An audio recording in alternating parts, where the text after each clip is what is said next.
In this episode of PulsePoint, we'll update you on these topics. Euthanasia in Canada rises 13-fold since legalization. Kamala covers up the dark realities of Planned Parenthood. Trans woman sues Planned Parenthood over disfiguring sex change procedures. The UK announces a review on adult transgender services. Finally, there were many examples of Olympians declaring their faith in Paris.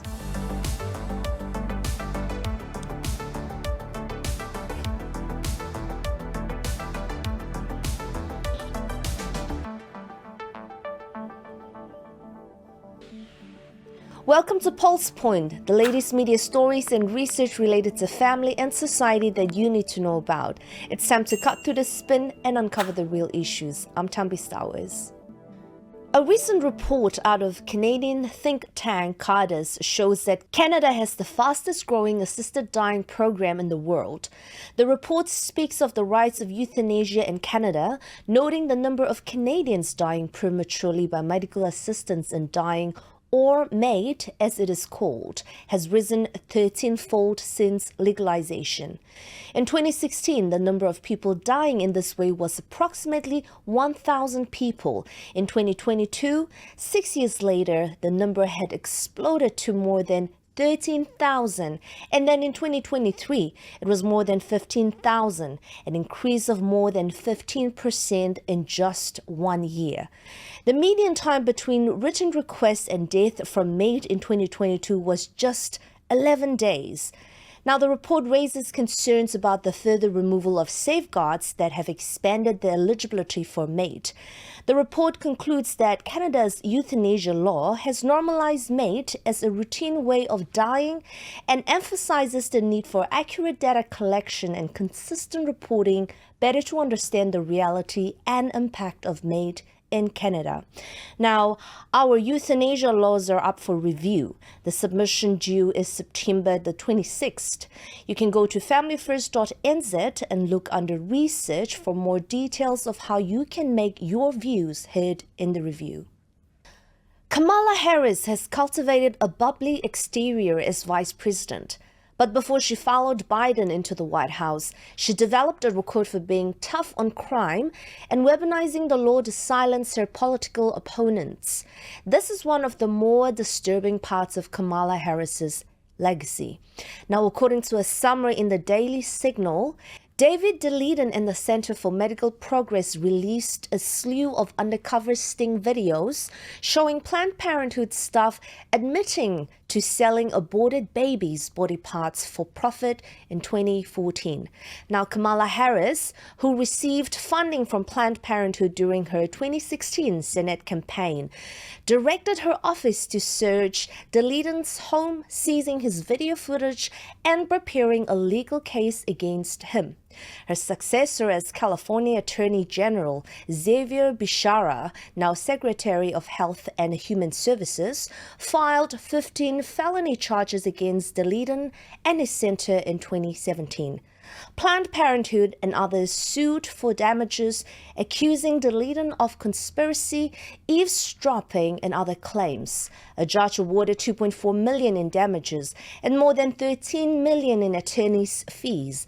The U.S. Supreme Court rejected DeLeeden's appeal, allowing most of the damages to stand. Now, of course, President Biden didn't criticize that Supreme Court judgment. In May 2020, DeLeeden sued Becerra and Harris, claiming Harris conspired with Planned Parenthood to violate his civil rights by prosecuting him for the undercover investigation. That case remains pending.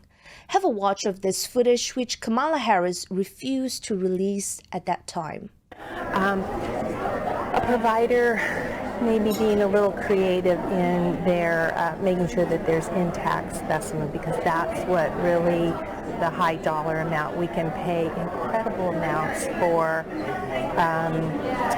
intact specimen. Yeah, so like you mean completely intact DNA?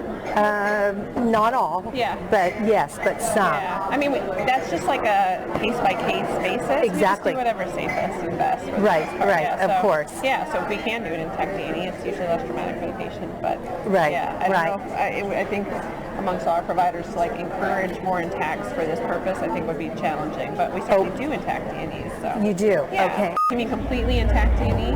We certainly do intact D&Es. So. You do? Yeah. Okay.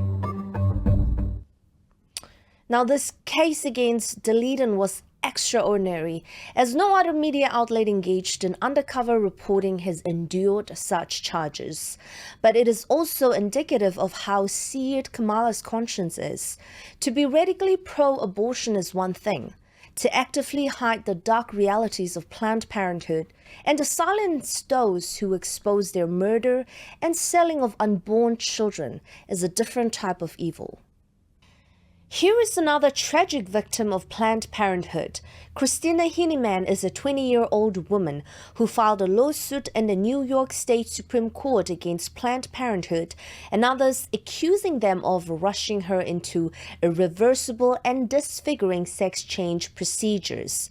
She visited the Upper Hudson Planned Parenthood clinic in November 2021, and after a 30-minute appointment that did not include examining her mental health history, she was prescribed testosterone as part of their so-called gender-affirming care. In addition, according to the lawsuit in 2022, Heinemann was encouraged by the defendants to undergo an elective double mastectomy despite having no medical issues with her breast, which she ended up having it. Here's a video of her. It was 6 weeks and 2 days after I had gotten surgery when I started detransitioning. As soon as my natural hormones kind of kicked back in, I really wanted to have biological children. The manifestation of that desire was very much stifled by the testosterone use, which made me really, really wish that I had gone off of testosterone for a little while before I went under the knife. I signed some forms.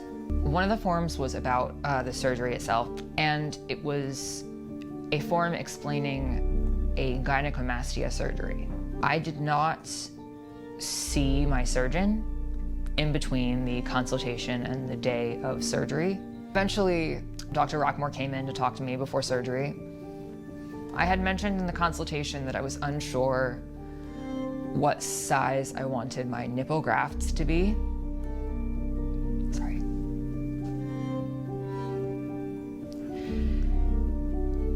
He told me that I could draw the size that I wanted the grafts to be on a tissue box that was just on the table next to me. He gave me a marker and he offered to show me his nipples for a size reference, which I declined. The lawsuit argues that Heinemann's mental and physical health worsened because of the actions of Planned Parenthood, Astor Services, and Rockmore Plastic Surgery. Now, these issues have included post-traumatic stress disorder, chronic pain and severe scarring on her chest as a result of the surgery, and sharp shooting pains in her clitoral area. If this case is successful, it will affect the willingness of medical professionals to rush young people into harmful gender change procedures. And in breaking news, the NHS, the National Health Service in England, has just announced that it is carrying out a review of adult gender dysphoria clinics with a remit to explore broad concerns and issues reported by concerned clinicians during the CAS review of gender identity services for under 18s. Now remember that the CAS review by pediatrician Dr. Hilary Cass, which was published earlier this year, said that the evidence we do have for gender medicine is built on shaky foundations. Puberty blockers should no longer be prescribed to children, and that children who are referred to gender services present with high rates of abuse and neglect, including sexual abuse and parental substance abuse. The British Medical Journal, which carried the announcement, said that concerns by clinicians reflect similar problems found with services for under 18s, including limited time for assessing patients, expectations that hormones would be prescribed, and lax consent procedures. Now, the review of adult clinics is expected to last 2 years. Meanwhile, our government continues to stay silent on the issue while confused children are being chemicalized and families are attacked by this destructive gender ideology. And finally, a group of peaceful protesters known as Citizen Go were arrested in Paris for demanding an apology from the International Olympic Committee for mocking Christianity during the opening ceremony and silencing Christian athletes from making public statements about their faith.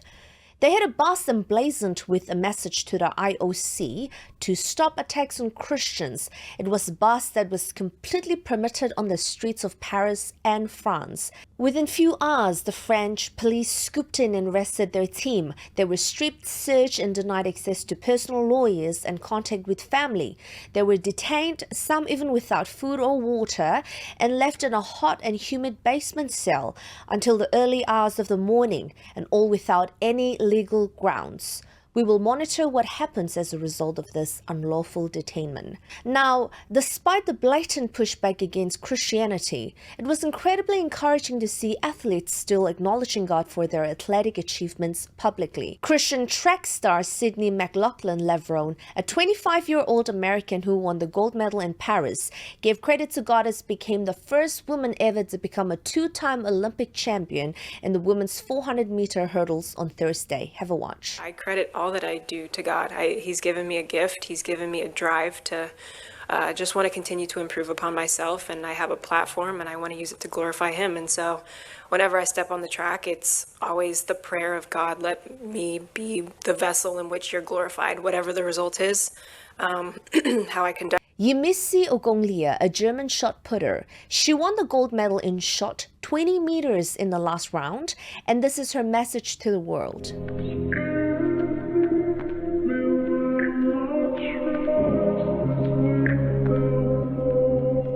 And here is another harmonic singing of hymns praising God by the Fiji Olympic athletes, coaches and staff during their worship gatherings in Paris Olympic Village has gone viral on social media. Have a watch.